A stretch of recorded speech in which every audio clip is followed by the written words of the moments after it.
सावधान होने की आवश्यकता होती है। विचारक लोग ये कहते हैं कि कुछ भी कहने के पहले 2 बार ये सोच लो कि हमारा कहना, बोलना है ज़रूरी है। जब कहने में हमारी इतनी सीमा है, बोलने में हमारी इतनी सीमा आवश्यक है, यह अनुशासन, आत्मानुशासन बहुत आवश्यक है।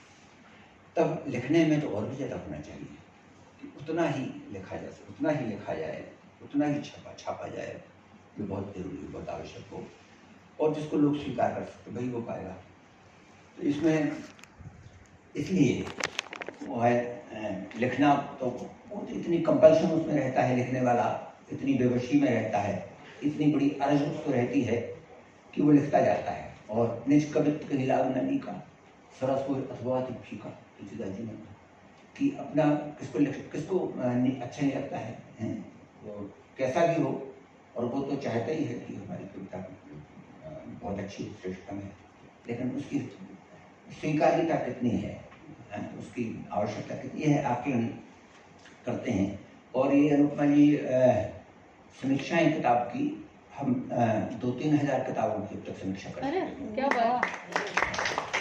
हमारे अपनी किताब में 50 किताबें हैं, 40-50 किताबें हैं, कोई कहने की बात नहीं है। तो ये काम मैंने संयोग ये हुआ कि मानस भारती 40 साल पुरानी पत्रिका है, और उसमें समीक्षा प्रायः हमारी ही आई है, और समीक्षा के लिए कितनी किताबें आती, कितनी लिखना चाहते हैं, तो इसमें ये काम हमको अपने आप ही ऐसा हुआ। किताबें छपी भी हैं, केवल समीक्षा को ही लेकर किताबें छपी हैं। तो इसमें उसके साथ अब वो कुछ न्याय कर अभी भी आते हुए एक किताब 2 दिन पहले आई थी, तो इस काम को छोड़ करके मैं उस विचार करने लगा था, और वो उन्होंने टेलीफोन किया, ब्रेक किया कि नहीं आप उसको करिए। तो ये हमारा सौभाग्य है कि हम इतने बड़े विद्वान विद्वत मतलब ऐसे विशेष व्यक्तित्व को ये मतलब अचानक से, मतलब कोई प्री प्लानिंग नहीं, कुछ नहीं, बस मुझे पता था। लेकिन आप जो बता रहे हो ये तो अभी सुना कि इतनी सारी 3000 कितनी आपने बता दी। 3000। हाँ, तो ये तो इसका सौभाग्य, आरंभ उद्घोष आप सभी का सौभाग्य है कि उन्होंने ये इस पर कुछ लिखा है, बोल रहे हैं। And to be honest, I took all that trouble, downloading it, that is really going through it, making notes, thinking about it. Thanks so very much. आपने बहुत परिश्रम श्रमसाध्य and getting myself prepared to be here in time and be available to you. नहीं, that's so very, बहुत साधुवाद, बहुत धन्यवाद आपका हृदय से। इसमें आपने सबसे पहले उर्मिला मिश्र का नाम दिया था, और शुरू की कविता है उद्घोष, तो उस पर मैं थोड़ा ठहरा पढ़ करके। उर्मिला मिश्र की कविता को पढ़े नहीं यहाँ, लेकिन वो अच्छी थी कविता। और उन्होंने क्या कहा, वेदों में ईश्वर की व्याख्या हूँ, ये उनकी कविता की पंक्ति है, वेदों में ईश्वर की व्याख्या हूँ मैं, त्वम स्त्री, त्वम स्त्री इन्वर्टेड सिंगल इन्वर्टेड कॉमा में है, मैं त्वम स्त्री से विभूषित हूँ, मैं रचयिता हूँ, मैं धारिणी हूँ, मैं नारी हूँ। क्या बात, बहुत है नारी परक इसमें कविता। और चूँकि लेखिकाएँ भी, कवित्रियाँ अधिक हैं संख्या में, लेकिन ये समझें कि इनका ये प्रतिनिधि स्वर है उन सब महिला लेखकों का जो इसमें आई हुई हैं। तो ये बातें मैं कहाँ से ली है ये मैं बता सकता हूँ। त्वम स्त्री सिंगल फॉर्म लिया है इन्होंने, ये लिए है इन्होंने श्वेताश्वोपनिषद, श्वेताश्वोपनिषद है, उपनिषद है, उसमें जो आता है वो मैं पूरा बताता हूँ आपको। आप इस शब्द का वाकई इतना विश्लेषण कर सकेंगे, आपको ये पता है कि कहाँ से आया ये शब्द, मतलब बहुत प्रकांड विद्वान है। ये उपनिषद तो 108 होते हैं और अभी आए जाते हैं। भारती जी तब तक मैं बात इस विषय पर करता रहूँगा क्योंकि उनका विषय है, और उपनिषदों पर भी लिख रहे हैं। 9 उपनिषदों पर लिख रहे हैं, वैसे 108 उपनिषद अपने यहाँ कहे गए हैं, माने गए हैं। 9 उन्होंने उपनिषद इसलिए चुने हैं क्योंकि आदि शंकराचार्य जी ने 9 उपनिषदों पर व्याख्या लिखी है, उस पर लिख रहे हैं। किताबों की लगभग पूरी आ गई और फिर हमारे पास आएगी। इनकी किताबों पर करीब 50 किताबों की समीक्षा लिखी है। भारती जी की 50, 80-85 किताबें होंगी, उसमें पूरी 50 किताबें। कितना आप लोग बड़े, देखिए कितना सौभाग्य है, इतने मूर्धन्य विद्वान आपके सानिध्य में 50 किताब, और वो सब यहाँ छपी नहीं है आज कभी। तो ये श्वेताश्वोपनिषद में आता है, त्वम स्त्री त्वम पुमानसी, ईश्वर के संबंध में कहा गया है। वेद है, ये जो उपनिषद हैं इनको वेद की कैटेगरी में हम देते हैं, वेद की कैटेगरी श्रेणी में ही आते हैं। वैसे तो 4 वेद होते हैं, ऋग्वेद, सामवेद, यजुर्वेद, अथर्ववेद हैं, लेकिन ये संहिता भाग है, ये संहिता भाग है और इनमें आरण्यक, ब्राह्मण और उपनिषद वे भी इसी में समाविष्ट हैं, वेदों की कैटेगरी में। इसलिए श्वेताश्वरोपनिषद ने कहा, लेकिन एक है कि एक वेद वाक्य है त्वम स्त्री, लेकिन इतना ही नहीं है, उसमें कुछ और भी है। ईश्वर के संबंध में जो ऋषि है, वेद का ऋषि है, विचारक है, ये कह रहा है त्वम स्त्री त्वम पुमानसी, तुम स्त्री हो, त्वम पुमानसी, तुम पुरुष भी हो। हाँ, बहुत ही बढ़िया, ये सबसे बढ़िया। लेकिन स्त्री को पहले दिया, ऋषि ने स्त्री को पहले दिया। हाँ, वरेण्य माना है, स्त्री वरेण्यता हो जाती है, इसलिए हो जाती है। तो इनका उर्मिला जी ने उद्धरण लेना एकदम सटीक है, उचित है, अनुकूल है, समुपयुक्त है। त्वम स्त्री त्वम पुमानसी, और आगे फिर ऋषि कहता है त्वम कुमार उत वा कुमारी, तुम कुमार भी हो, तुम कुमारी हैं, तुम पुमान, त्वम स्त्री त्वम पुमानसी, तुम कुमार उत वा कुमारी, और तुम कुमारी भी। ये वेद के जो ऋषि हैं इस तरह से पहचान कराते हैं। तो इन्होंने कहा, लेकिन ये बात अभी और चलने वाली है, ये विषय जो है बहुत महत्वपूर्ण है, और खास करके आप सबके सामने तो हमको कहना एकदम अभीष्ट है, उचित है, क्योंकि एक काफ़ी कॉन्शियस भाव से आपने कुछ लिखा है, चेतना के स्तर पर पहुंच की, और एक आम लोगों में विचार का विषय बनता है कि स्थान एक कौन कहाँ है, तो क्या किसकी भूमिका है, और ये जो भेदभाव यदि हुआ है इतिहास में, विचार में कभी, तो क्यों हुआ है, और उसका क्या औचित्य है, और आगे क्या संभावना है, क्या होना चाहिए। तो एक दृष्टि का जो बोध है, ये अभी भारती जी, मैंने उर्मिला मिश्र की कविता में एक शब्द आता है त्वम स्त्री, इसका मैंने कहा कि ये श्वेताश्वरोपनिषद में आता है, त्वम स्त्री त्वम पुमानसी, त्वम कुमार उत वा कुमारी। अभी मैंने आप लोगों को ये सूचना भी दे दी कि आप उपनिषदों पर लिख रहे हैं, और 9 उपनिषदों पर आप पूरी आने वाली है। लेकिन इसमें एक इतनी बात नहीं है, जो मैंने ऋग्वेद कहा, मूल वेद संहिता कही, उस वेद संहिता में, ऋग्वेद में, उसके मंडल 8 में उसके दृष्टा ऋषि कण्व हैं, और कण्व ने एक बात कही है, और कण्व ने वही बात कही है जो आपको प्रियतर हो सकती है, मैं पितु वस्यामसी, मैं पितु वस्यामसी, मैं माता च समा।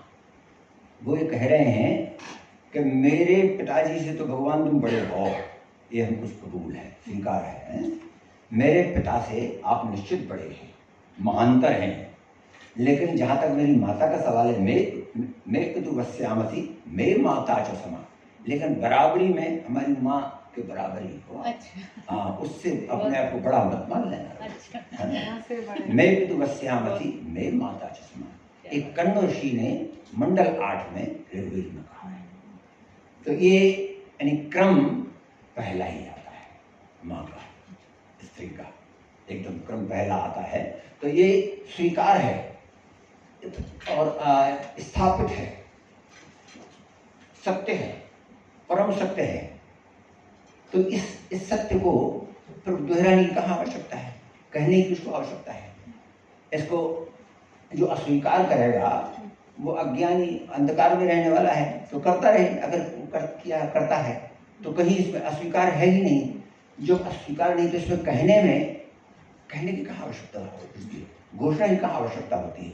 और जब हम कहते हैं कहीं, तो शायद अपना ही स्वयं ही आकलन कम कर रहे हैं, ये घोषणा का ये तो है, परम सत्य है। और सुन लीजिए, ऋग्वेद में मंडल 10 में 125वां बाघम्भृणी सूक्त है।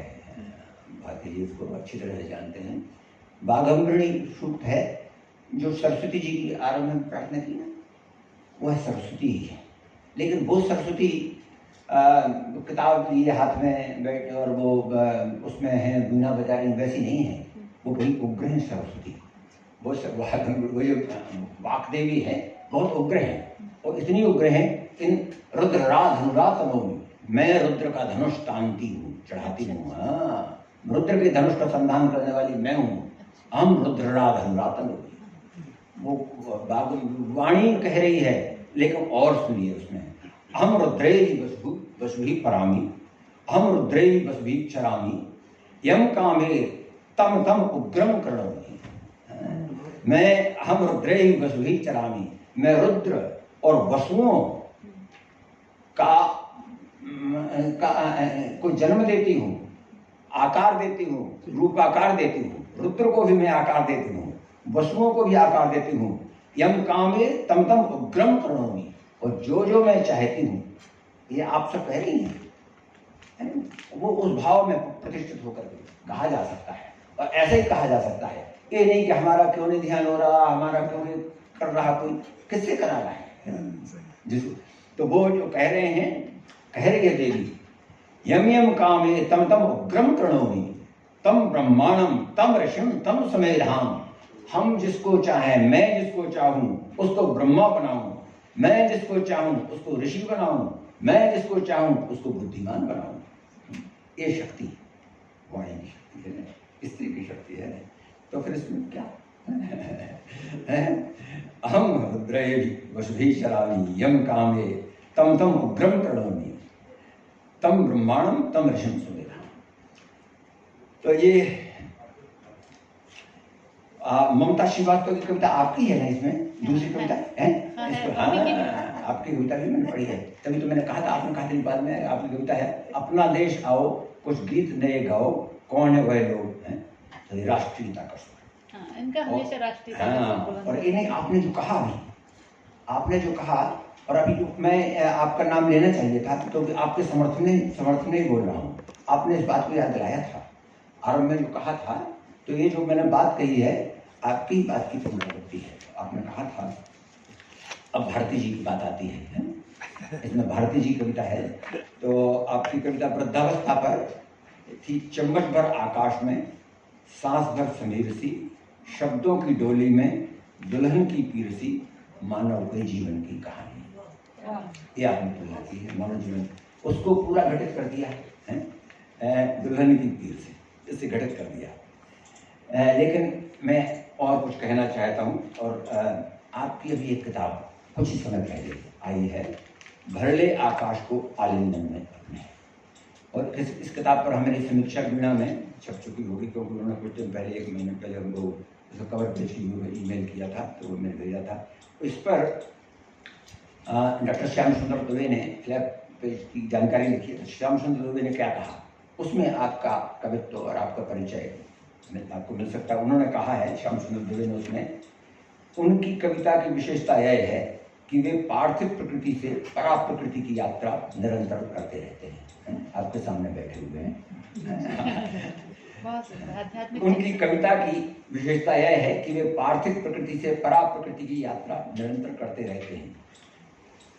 भला बिना इस सामर्थ्य के, एक अब मैं बात कह रहा हूँ, भला बिना इस सामर्थ्य के एक लौकिक देहधारी खुले आकाश को अपने आलिंगन में भरने के लिए कैसे संकल्पित हो सकता है।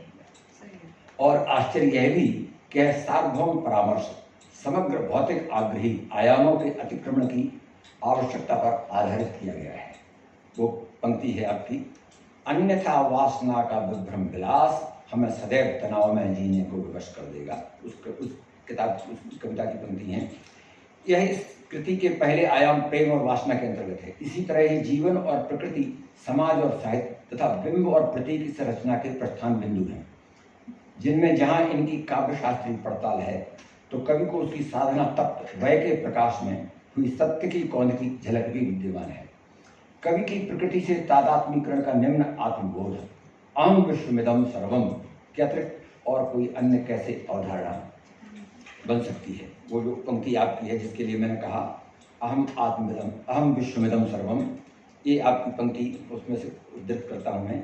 मुझे अनुभव हुआ, ये बहुत सुंदर है पंक्ति, आप एकदम सुनिए ध्यान से। मुझे अनुभव हुआ कि मैं संपूर्ण भूमंडल बन गया हूँ। ये आपने उस एक कविता में लिखा। मुझे अनुभव हुआ कि मैं संपूर्ण भूमंडल बन गया हूँ, वन वृक्ष मेरे रोम हो गए हैं और अनेक अनेक नगर आभूषण। बहुत सुंदर प्रकल्प है। मुझे अनुभव हुआ कि मैं संपूर्ण भूमंडल बन गया हूँ, वन वृक्ष मेरे रोम हो गए हैं और अनेक अनेक नगर आभूषण। ये इसलिए मैं पढ़ रहा हूँ कि एक मॉडल बनता है सब नए कवियों के लिए, विचारकों के लिए। बादलों के आसनों पर विद्युन्मयी वनिता के साथ विहार करता हुआ मैं। बिंब और प्रतीक प्रस्थान कविता के खंड में कवि की है पूर्व पीठ। टीक बहुत महत्वपूर्ण है, ये आपको ध्यान देने की आवश्यकता है। एक कविता लिखने वाले को एकदम आना चाहिए बिंब क्या है, प्रतीक क्या है, और इसकी परिभाषा आप बहुत प्यारी, बहुत बड़ी सशक्त परिभाषा आपने दी, एकदम जान लीजिए।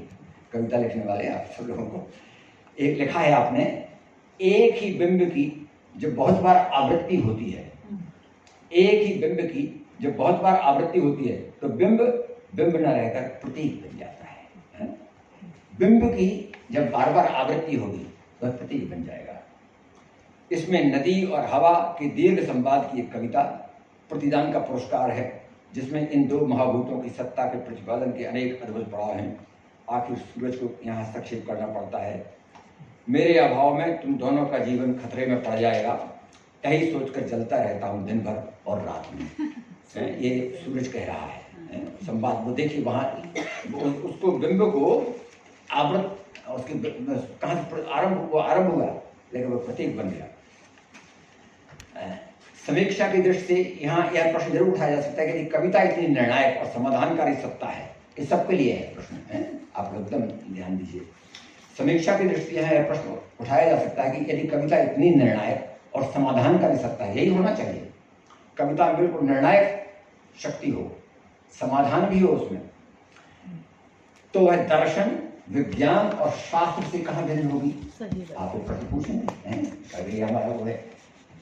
आखिर यदि वह संदेश भी देती है तो उसमें कांता संबत्ता, ये आया है अपने काव्य शास्त्र में आया है, कांता संबत्त तयोरोपदेश है। अर्थकृते यशसे, यश के लिए, धन के लिए कविता लिखी जाती है और उसका होना चाहिए कांता संबत्त। जिस तरह पत्नी पति को समझाती है, सलाह देती है और वो मानता है पति, ठीक वैसे समझाए कविता। तो आगे उस भी देती तो उसमें कांता संबत्ता की अध्यापेक्षा हमारा काव्य शास्त्र क्यों करता है? जब पूरा जीवन ही असंख्य जीवनीकारों के लिए सदा से एक पहेली बना हुआ है, तो क्या वे सब अब तक भटक ही रहे थे? यदि सत्य, ये प्रश्न आप सबकी ओर से हमने उठाए हैं इसमें, तो यदि सत्य और सौंदर्य जो निश्चित ही कविता की दो आंखें हैं, यदि सत्य और सौंदर्य निश्चित ही कविता की दो आंखें हैं, अपने आप को इतने साफ गोई से देख पाते, समझा पाते, तो कहने, बताने और रसानुभूति में रहने के लिए कहाँ कुछ बचा होता। अतः कविता भी कभी पूर्ण होकर निष्कर्ष कैसे बन सकती है, यह विचार नहीं है। इसलिए हम जब वो चेष्टा करते हैं कि हम कुछ निष्कर्ष सौंप देंगे, और हर कोई युवा कवि वो भी जीवन को परिभाषा देता है, कविता की परिभाषा दे देता है, समाज की परिभाषा दे देता है, राष्ट्र की परिभाषा दे देता है, पता चलता है कि हमको पता चल गया है, ये पता चल गया, हमको आ गया, हो गया। हर कोई ये कह रहा है, हर कोई दावा कर रहा है, करता आया है, और अब तक सब चीजें वही वही पड़ी, कोई हासिल नहीं हुआ है। तो ये और विस्मय यह भी कि जीवन के 90 दशक की ओर उन्मुख कवि भारती। बस अंतिम पंक्ति आपके संबंध में जो हमारे पास में सजो रखी थी और यहाँ कहने के लिए सोचा था आपके सामने कही जा सकती है। और विस्मय यह भी कि जीवन के 90 दशक की ओर उन्मुख कवि भारती यदि देह, प्रकृति, सौंदर्य, प्रेम और वासना के कांतार में, कवि भारती यदि देह, प्रकृति, सौंदर्य, प्रेम और वासना के कांतार में इतने सजग और सचेत हैं, तो यह परा का ही प्रसाद हो सकता है। परा का ये आपके संबंध में ये कहा, लेकिन यहाँ जो आरंभ की जो ममता जी ने कहा था, एकदम लगभग वही बातें हमने भी इसमें कही हैं कि आरंभ संग्रह की कविताएं लगातार पढ़ते जाइए तीन प्रत्येक कवि की कहीं ठहरने बंद करने का मन नहीं होगा। एकदम आपने भी कहा था, मैं भी लिख रहा हूँ हमारी टिप्पणी में। ये आत्मकथाएं हैं या डायरी है अथवा कविता में सनी कोमल मुलायम तह वाली तकिया। अरे क्या बात है, बहुत सुंदर उपमा दिया। ये कोरोना को लेकर घई की, अब कोरोना का आपने किया था, वो डायग्नोसिस वाली कविता मुझे बड़ी प्यारी सरन घई जी की। और पहले मुझे लग रहा था कि अब शायद पुरानी पड़ जाएगी कविता, धीरे धीरे ठीक हो रहा था, लेकिन अब फिर वो एकदम फिर सही हो रही है, युग के अनुरूप हो रही है। और एक राम राजस्थानी का भी आपने नाम दिया, बहुत एक कविता बड़ी प्यारी एक राम राजस्थानी की है। इसमें वो लॉकडाउन में मजदूर जो चला, तो राह उसकी अब तक घर नहीं पहुंचा, उसका लॉकडाउन तो राह बनी हुई है, राह लॉकडाउन पूरी नहीं है, रास्ता पार ही नहीं कर पाया, चल ही रहा है। सबका लॉकडाउन है, उसका लॉकडाउन नहीं है, चल ही रहा है। बड़ा बड़ा प्यारा हुआ। मुझे भी घर में रहना था, वो राह कह रही है, मुझे भी घर में ही रहना था लॉकडाउन में, मगर मैं आज तक घर नहीं पहुंचा, मैं रास्ते में ही चल रहा। वो मजदूर कह रहा है। और इन कविताओं के संबंध में एक और हमारी टिप्पणी है, इन कविताओं का स्थायी भाव निर्वेद है। ये निर्वेद जो स्थायी भाव होता है शांत रस का है, शांत रस का होता है। इन कविताओं का स्थायी भाव निर्वेद है, जो शांत रस का जनक है, जो शांत रस का जनक और प्रशांति का कारक तत्व है। कविता की वर्तमान ऊहापोही नियति में, कविता की वर्तमान ऊहापोही नियति में इसकी ऐसी सारपूर्ण युति के लिए संपादक मंडल को बधाई।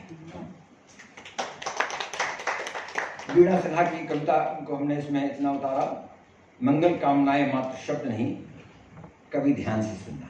ये प्रार्थना जो होती है, और हम आशीष बड़े बूढ़ों की मांगते हैं होती, तो ये बहुत शक्ति इसमें है और होती है, और ये एकदम बड़ा स्थापित सत्य है। बस इतना ही है, इस पूरा हमारा जो भारतीय अध्यात्म, भारतीय दर्शन, भारतीय साधना, और प्रत्येक कहीं भी किसी की भी आप देख लीजिए, वही इसी पर निर्भर करती है।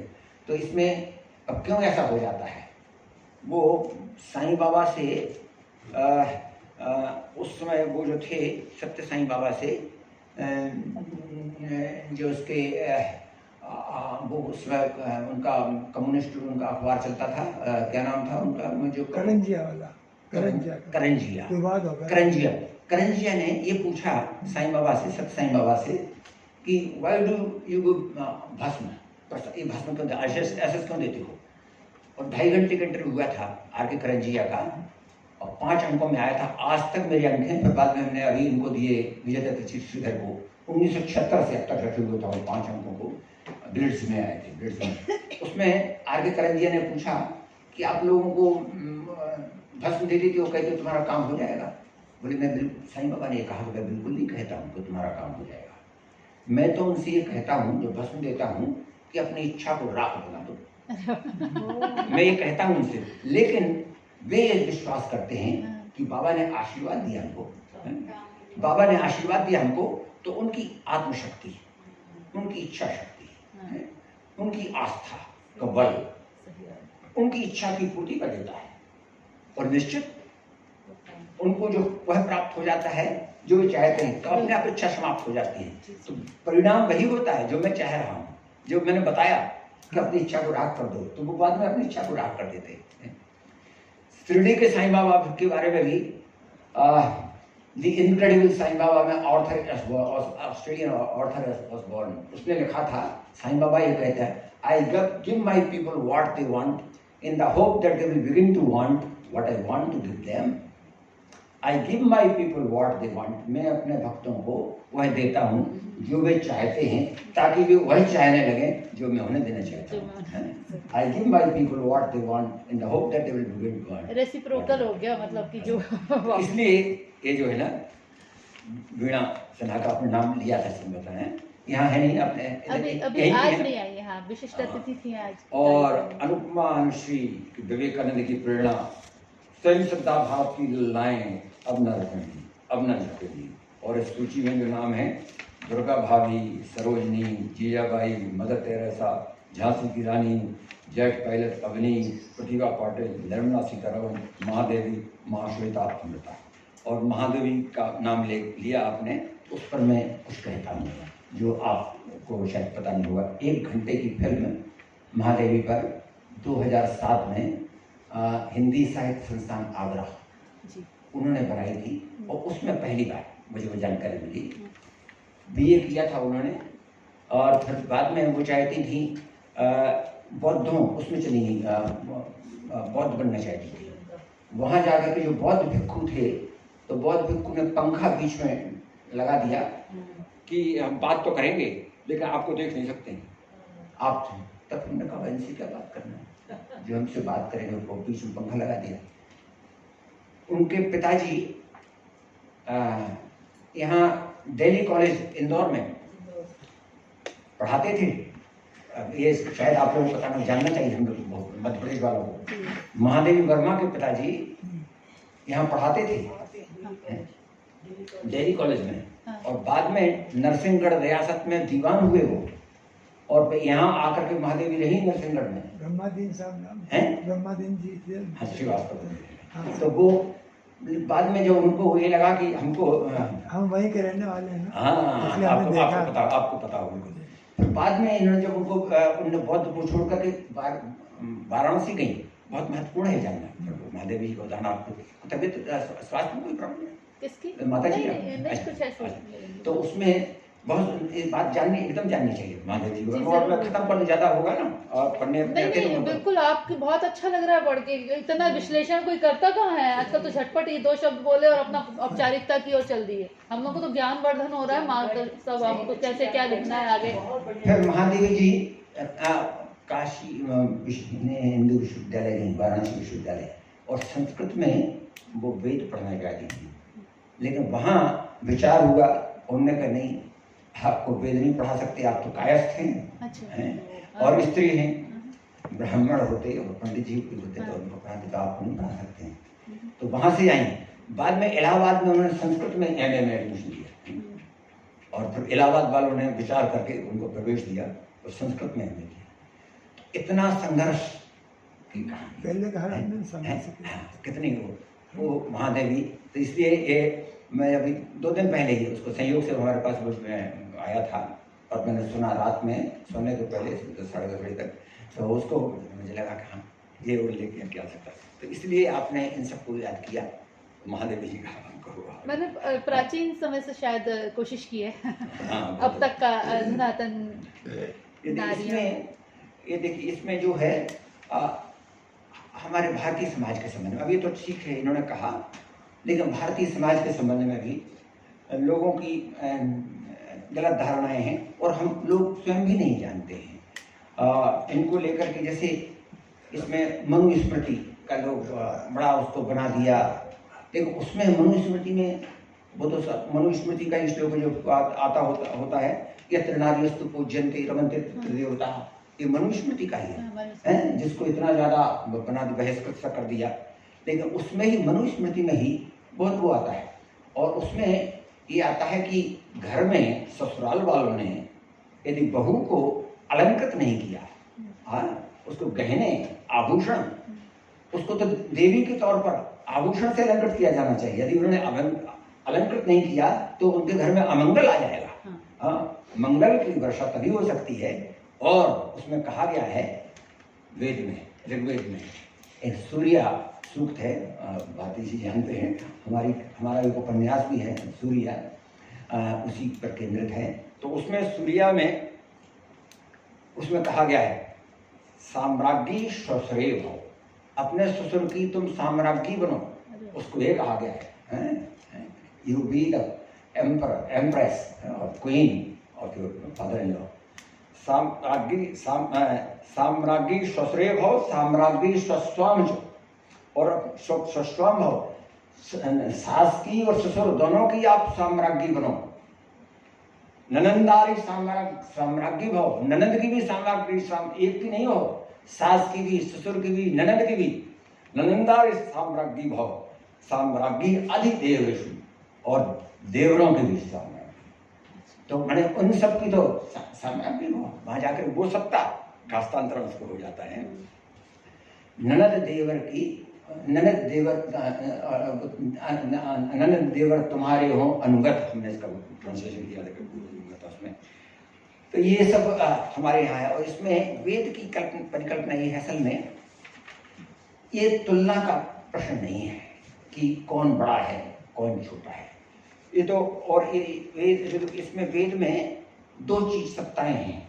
सृष्टि का मूल दो हैं, एक तो अग्नि है और एक सोम है।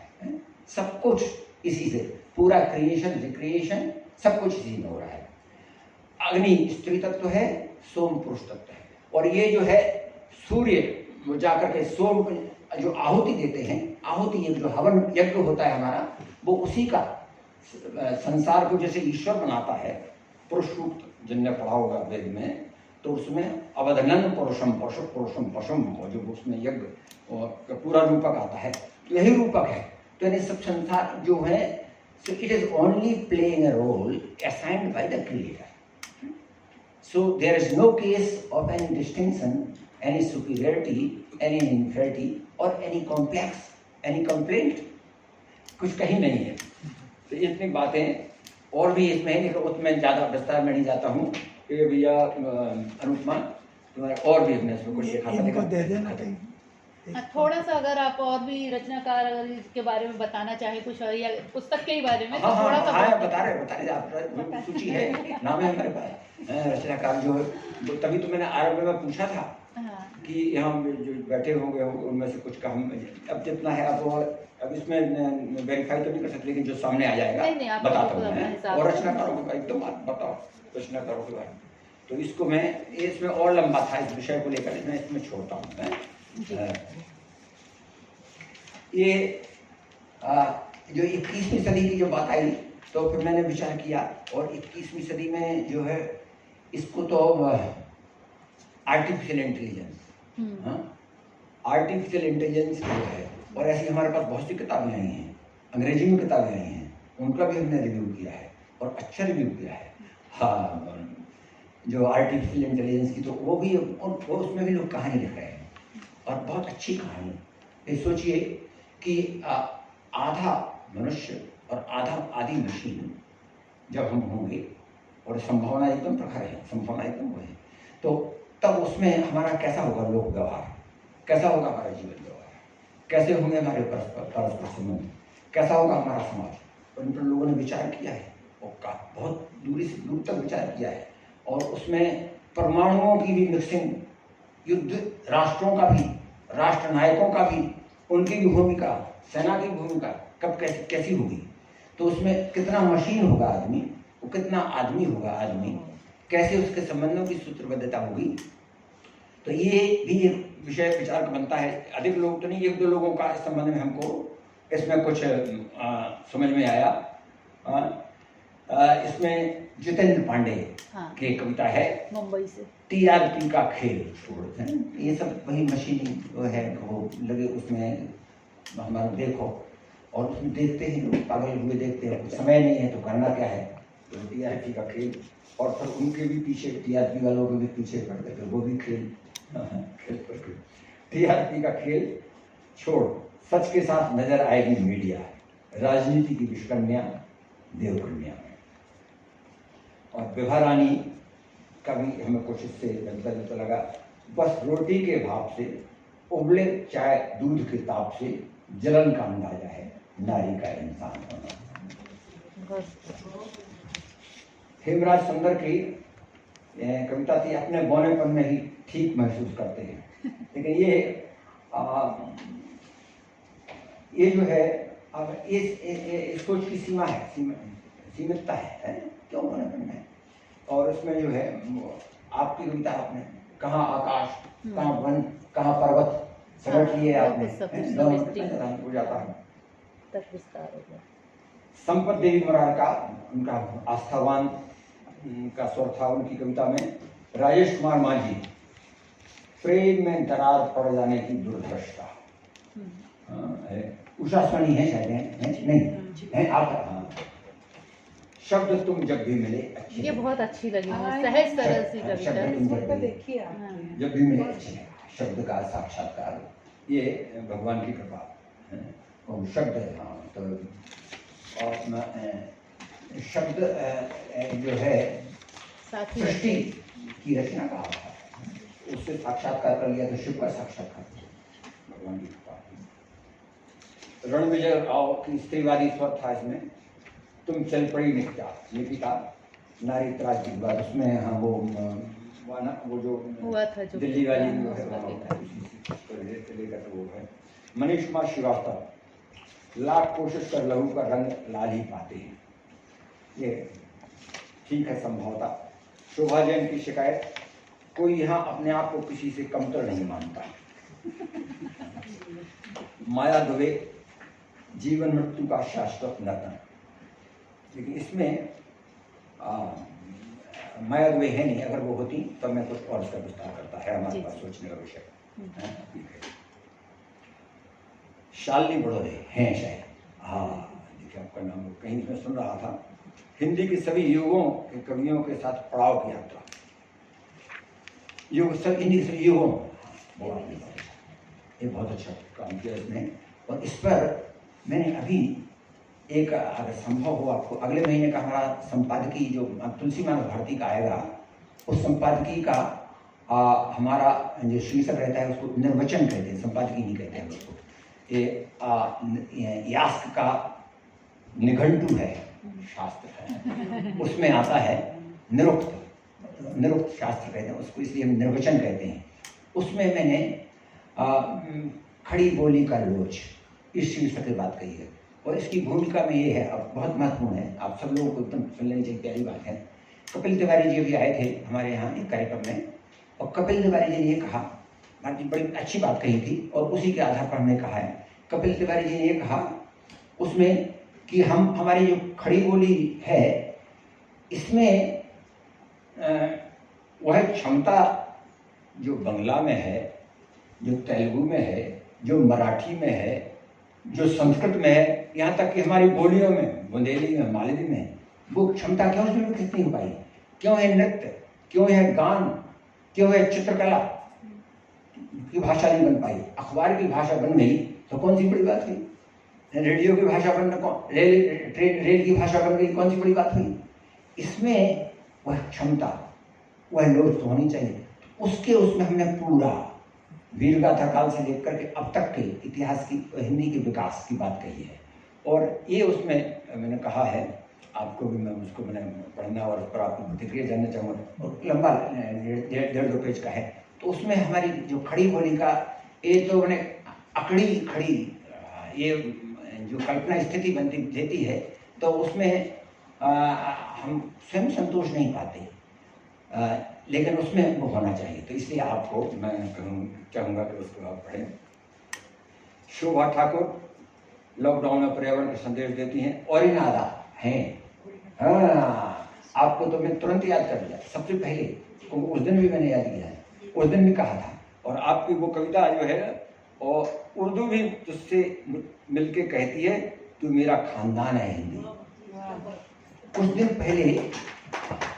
ही दिन पहले एक बहुत अच्छा शोध का हमने एक आर्टिकल पढ़ा, और उसमें ये कहा गया कि उर्दू जब हिंदी के से मिल जाती है तो यह भाषा नंबर 1 हो जाती है, दुनिया की नंबर 1 भाषा, नंबर 1, कहीं नहीं चाइनीज, मंदारिन, हाँ कहीं नहीं अंग्रेजी, कहीं नहीं स्पेनिश, बिल्कुल नंबर 1 हो जाती है। और पूरा कैलकुलेशन है इसका, पूरा कैलकुलेशन है। वो पूरी बात आपकी इतनी सही है, इतनी सच्ची है, और यही सत्य है, सही है, मैं कहूँगा। तो ये बात मुझे वो उस दिन से नहीं बोलती, आपके आज भी चेहरा उस दिन का आपको तुरंत मैंने पहचान लिया, वो कही थी, ये आपने कहा है ना, कितना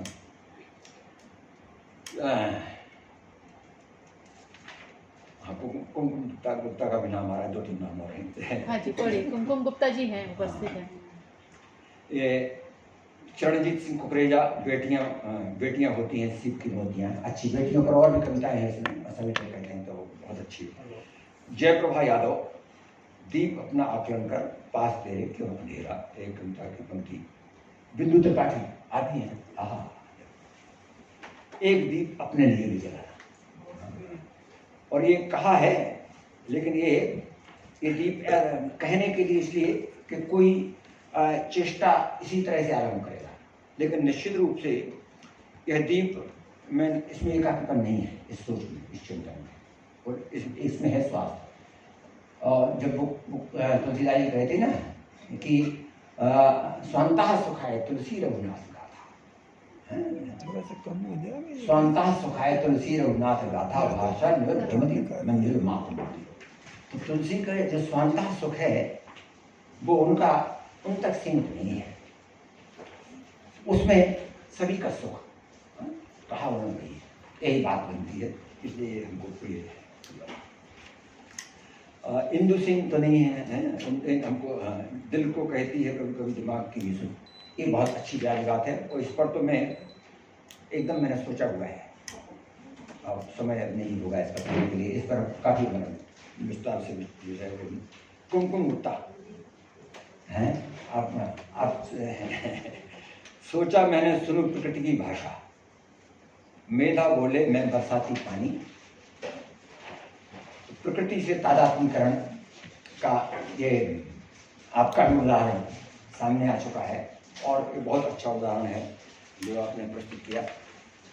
मधुरी का सक्सेना वो कहीं और थी, रेमन क्षितिज के पार उन्होंने कहा। तो अभी जब तक वहाँ गई हैं और अनुपमा आती हैं, तब तक हम कुछ और समय लेते हैं, 2-4 मिनट का, है ना? ले 2-4 मिनट का है ना? ये महत्वपूर्ण है, और ये आप एकदम सोच लें, सुन लें इसको। ये है कि ये जो लिख रहे हैं युवा कवि और हम सब, तो क्यों लिख रहे हैं, क्या उसका मकसद है? जैसे वो जो उधर प्रश्न उठा था, मन से कहा बुद्धि की बात सुनी, ये बहुत अच्छा प्रश्न है, ये बहुत अच्छा प्रश्न है। अनुपमा इन्होंने बीच में उठाया, मन को समझाया कि बुद्धि की भी बात सुनो।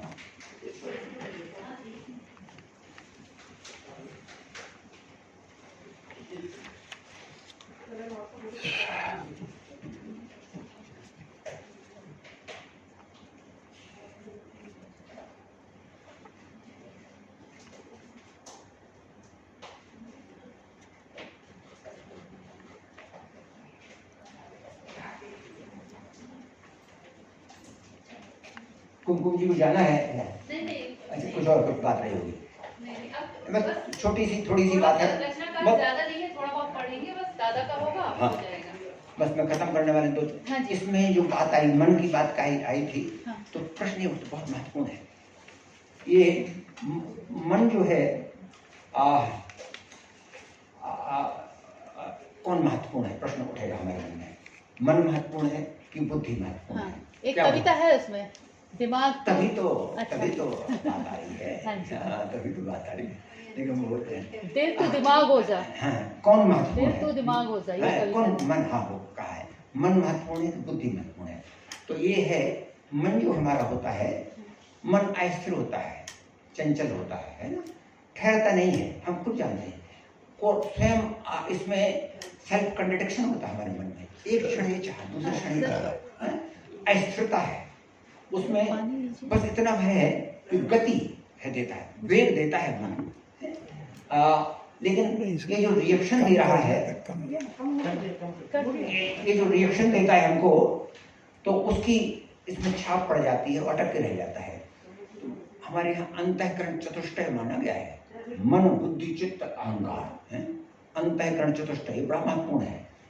भारती जी जब तुलसीदास जी कहते हैं अब चित्त चेत चित्रकूट ही चल, तो वो ये नहीं कहते अब मन चेत चित्रकूट ही चल, है चित्त चेत है, बुद्धि को भी अब मति चेत चित्रकूट ही चल, ये भी नहीं कहते हैं। वो चित्त, क्योंकि चित्त में सभी आ जाते हैं और सभी होना चाहिए। They are all organs, the mind, the intellect, the consciousness and the Iness, the ego.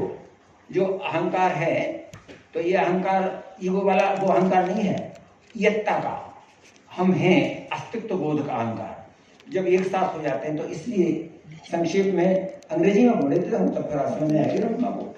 Wordsworth कहता है, अनुपमा, वर्ड्सवर्थ ने पहली कविता दे दी, परिभाषा दे दी, spontaneous overflow of powerful feelings is poetry.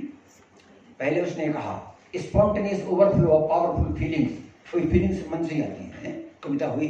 लेकिन बाद में ही modified his definition and he comes out with a clearer, more important and a critical analysis of it, and he says कविता जो है thoughts recollected in tranquility, thoughts recollected in tranquility। कविता तब बनती है जब हम अपने विचारों को ट्रैंक्विलिटी में, विश्रांति अवस्था में, चिंतन की अवस्था में जब हम करते हैं। आप लोगों के बच्चे कोई पढ़ते हो, मैं पढ़ाया करता हूँ, हमारे ग्रैंडसन से हैं, तो डैफोडिल कविता लेकर के वर्ड्सवर्थ की आते हैं, समझाओ दादाजी इसको। तो डैफोडिल कविता आप पढ़िए तो उसमें वो कहता है कि जब मैं एकांत में सोता हूँ और फूलों पर विचार करता हूँ तो मुझे एक बात यहाँ बोलूँ आपको मैं, वो ये कि आजकल एक और भी चलन हो गया कि हमने 2 मिनट में कविता लिख दी, फटाफट कविता लिख दी। हम कहीं बैठे हुए थे वहीं कविता बन गई, हम भीड़ में बैठे थे, समूह में बैठे थे वहीं। ये कोई खास बात नहीं, इसको महत्व नहीं देना चाहिए। अच्छी बात है, तो मैं खत्म करता हूँ और आप सबको नमस्कार। बहुत बहुत बहुत बढ़िया। पता नहीं ये हमने भी अपना ये और नहीं किया, कुछ रिकॉर्ड हुए तो होते हुए हुआ होगा। अच्छा, हाँ, आप हमें देंगे भी ना अभी, ये आप हमें दे देंगे ना।